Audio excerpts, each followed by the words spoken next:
ಯಾವಳೆ ಗೌರೀಶನ ಏನಣ್ಣ ಇಷ್ಟು ಬೆಳ್ಳಂಗಿರಿಂದ ಬಂದಿರಾ? ಗೊತ್ತಿಲ್ಲ ಎಷ್ಟು ಜನ ಬಂದಿವಿ ನೋಡೋಣ. ಬೆಳ್ಳಂಗಿರಿಂದ ಬಂದಿರಾ?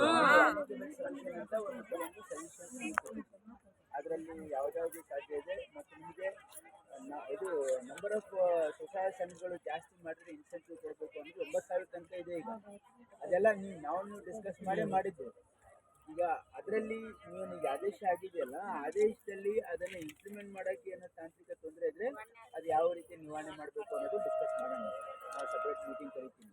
ಇದನ್ನ ನಿಮಗೆ ಸಹಾಯ ಮಾಡಲಿಕ್ಕೆ ಮಾಡಿದ್ದು ಸರ್. ಗೊತ್ತಾಯ್ತು ಸರ್. ಆದ್ರೆ ಅದು ಆತರ ಆದ್ರೂ ಕೂಡ ನಮಗೆ ಹಾನಿಕಾರನೇ ಸರ್. ಅದು ನಾವ್ ಹೇಳ್ತಿದೀವಲ್ಲ ಸರ್, ಪಂಚಾಯತಿ ಡಿವೈಡ್ ಆದಾಗ್ಲೂ ಕೂಡ ನನಗೆ ವೈಯಕ್ತಿಕವಾಗಿ ಪಂಚಾಯತ್ ಯಾವ ಡಿವೈಡ್ ಆಗ್ತದೆ ಸರ್ ಆಗಿದೆಯಲ್ಲ. ನಂದು ಪಂಚಾಯತ್ ರಾಜ್ ಇಲಾಖೆನಲ್ಲಿ ಜನಸಂಖ್ಯೆ ಆಧಾರದ ಮೇಲೆ ನಿಧಿಗೆ ಅನ್ನೋ ಗ್ರಾಮ ಪಂಚಾಯತಿನ ಡಿವೈಡ್ ಮಾಡಿ ಹೋಗನೆ ಅಂತ ಮತ್ತೊಂದು ಪಂಚಾಯತಿ ಮಾಡಿದ್ರು. 5,000 ಕೇಳಮ್ಮ, 5,000ಕ್ಕಿಂತ ಜಾಸ್ತಿ ಕೇಳಮ್ಮ. ಆಗಿಲ್ಲ, 5,000ಕ್ಕಿಂತ ಜಾಸ್ತಿ ಗ್ರಾಮ ಪಂಚಾಯತ್ಗಳಿವೆ. ಈಗ ಯಾವುದು ಗ್ರಾಮ ಪಂಚಾಯತಿ ಪುನರ್ರಚನೆ ಆಗ್ತಾ ಇಲ್ಲ. ಈಗ ಯಾವುದು ಯಾವುದು ಗ್ರಾಮ ಪಂಚಾಯತಿ ಇಲ್ಲ ಈಗ ಸದ್ಯಕ್ಕೆ. ನೀವು ಸುಮ್ಮನೆ ಅದೇನೋ ಹಂಗ ಆಗ್ಬೋದು ಅಂತ ಊಹೆ ಮಾಡ್ತಾ ಇದ್ದೀರಿ. ನೀವು ಎಲ್ಲೋ ಒಂದು ಅಲ್ಲೊಂದು ಇಲ್ಲೊಂದು ಇದು ಗ್ರಾಮ ಪಂಚಾಯತಿ ಮಾಡಿರೋದು 5 ವರ್ಷ ಹಿಂದ್ಗಡೆ. ಈಗ ಯಾವುದು ಅಂತ ಪ್ರಪೋಸಲ್ ಇಲ್ಲ. ಈಗ ಆಗ್ಲೇನೆ ಎಲ್ಲೆಲ್ಲಿ ಡಿವೈಡ್ ಆಗ್ಬೇಕು ಡಿವೈಡ್ ಆಗಿ ಹೋಗಿದೆ.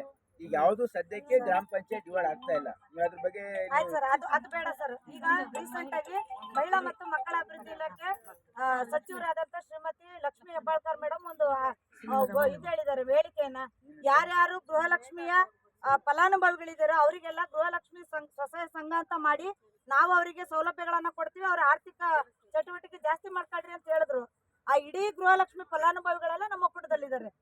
ಅಲ್ಲ ಸರ್, ಡಿವೈಡ್ ಮಾಡಿ ಅವ್ರ ಸಂಘ ಮಾಡಿದಾಗ ಹೆಂಗೆ ನಮಗೆ ಜೊತೆಗೆ ಅಡಿಷನಲ್ ಯಾವ್ದಾದ್ರು ಸಂಘ ಮಾಡಿದ್ರೆ ಮಾಡ್ಲಿ. ನಿಮ್ಮ ಅಂಡ್ರೆ ಇರ್ತಾರಲ್ಲ ಅವರು, ನಿಮ್ಮ ಅಂಡ್ರೇನೆ ಇರ್ತಾರಲ್ಲ ಅವರು.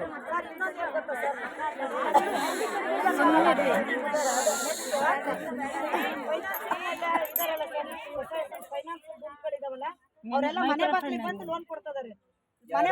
ಮೈಕ್ರೋ ಫೈನಾನ್ಸ್ ಲೋನ್ ಕೊಡ್ತೇವೆ.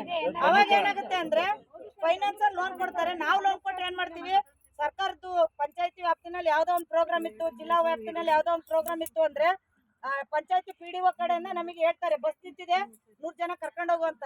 ನಾವು ಒಕ್ಕೂಟದಿಂದ ಲೋನ್ ಕೊಟ್ಟಿವಿ ಅನ್ನೋ ಕಾರಣಕ್ಕೆ ಅವ್ರಿಗೆ ಒತ್ತಡ ಹಾಕಿ ಕರ್ಕೊಂಡ್ ಬರ್ಬೇಕು. ಅದೇ ಫೈನಾನ್ಸರ್ ಆದ್ರೆ ಅವರಿಗೆ ಮೀಟಿಂಗಿಗೆ ಬರ್ರಿ ಅನ್ನಲ್ಲ, ಕಾರ್ಯಕ್ರಮಕ್ಕೆ ಬರ್ರಿ ಅನ್ನಲ್ಲ, ಮಣ್ಣು ತರ್ರಿ ಅನ್ನಲ್ಲ, ನೀರ್ ತರ್ರಿ ಅನ್ನಲ್ಲ, ಕುಡ್ಕೆ ತರ್ರಿ ಅನ್ನಲ್ಲ, ಕುಂಬ ತರ್ರಿ ಅನ್ನಲ್ಲ. ನಮ್ಮಲ್ಲಿ ಇದೆಲ್ಲ ಒತ್ತಡ ಇದೆ. ಸಂಘ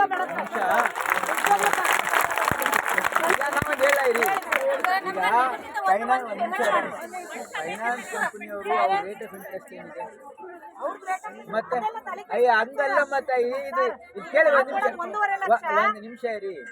ಈಗ ಅವ್ರು ಕೊಡೋ ರೇಟ್ ಆಫ್ ಇಂಟ್ರೆಸ್ಟ್ ಹೈ ಇದೆ. ಕೆಲಸ ಏನಂದ್ರೆ ಕನ್ವಿನ್ಸ್ ಮಾಡೋದು. ಅವರು ಹೈ ರೇಟ್ ಆಫ್ ಇಂಟ್ರೆಸ್ಟ್ ತಗೊಂಡು ಅವ್ರಿಗೆ ಲಾಭ ಆಗಲ್ಲ. ನಾವು ಮಾಡ್ತಾ ಇರ್ತಕ್ಕಂಥ ಉದ್ದೇಶ ನಿಮಗೆ ಕಮ್ಮಿ ದರದ